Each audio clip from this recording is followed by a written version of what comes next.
کہ لا یشرکنا باللہ، اللہ کے ساتھ شریک نہ کرنا، اللہ رب العزت کے ساتھ شریک نہ کرنا۔ یہ سورت الممتحنہ، اور ممتحنہ کہتے ہیں امتحان والی سورت، امتحان والی سورت، یہ واقعی امتحان ہے اور بیعت ہو رہی ہے۔ اور فرمایا جب آئیں تیرے پاس، یا ایھا النبی اذا جاءک المؤمنات، جب تیرے پاس آئیں ایمان والی عورتیں، یبایعنک، آپ سے بیعت کر رہی ہوں۔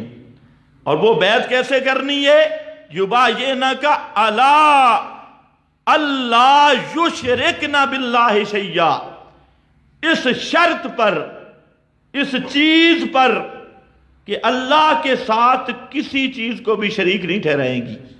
یہ سب سے پہلی بیعت کا عنوان، اسی لیے لا تشرک باللہ ان الشرک لظلم عظیم۔ تو پیغمبر کریم کا امتی بننے کی، آپ کا مرید بننے کی پہلی شرط یہ ہے کہ لا یشرکنا باللہ شیئا، اللہ کے ساتھ کسی چیز کو شریک نہیں کرنا۔ ولا یسرکنا ولا یزنینا، آگے پھر چوری نہیں کرنی، زنا نہیں کرنا، یہ چیزیں آ رہی ہیں، لیکن پہلی بنیاد کہ لا یشرکنا۔ اب اسی بات کو سوچو، اس کو سیٹ کرو، کیا ہے اس کو سیٹ کرو۔ پہلی بات ابتدا نفی شرک سے۔ اچھا، پھر اس کو قرآن نے بڑے عجیب انداز میں ذکر کیا۔ اللہ نے 18 نبیوں کا تذکرہ کیا، 18 نبیوں کا نام لے کر، اور قرآن کریم میں یہ انداز کہیں نہیں۔ سورۃ الانعام میں 18 نبیوں کا تذکرہ کر کے صراحتاً، اور باقی سب کا اجمالاً، آخر میں ایک جملہ ذکر کیا، فرمایا لو اشرکوا لحبط عنہم ما کانوا یعملون۔